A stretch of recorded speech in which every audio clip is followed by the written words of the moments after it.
ধরেন কে কী বললো সেটা ইম্পর্টেন্ট না, ইম্পর্টেন্ট হচ্ছে ফ্যাক্টটা কী।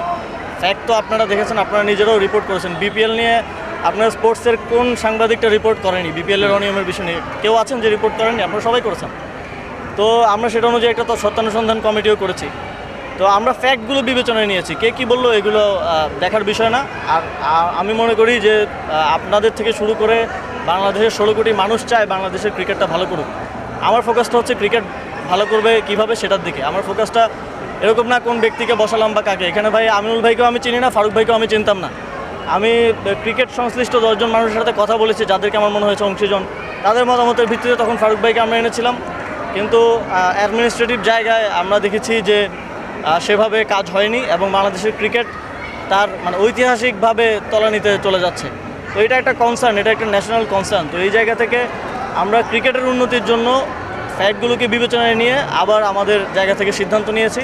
কিন্তু যে কথাগুলো বলা হচ্ছে যে সরকারের অতিরিক্ত হস্তক্ষেপ, এখানে সরকারের হস্তক্ষেপের কিছু নেই। সরকার তার যতটুকু ক্ষমতা আছে, যতটুকু এখতিয়ারভুক্ত আছে, সেই বিবেচনায় হস্তক্ষেপ করেছে।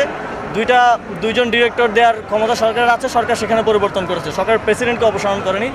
প্রেসিডেন্টের অপসারণটা সেটার আফটার ইফেক্ট হিসেবে হয়েছে এবং বিসিবির কনস্টিটিউশন অনুযায়ী আরেকজন নতুন প্রেসিডেন্ট এসেছে।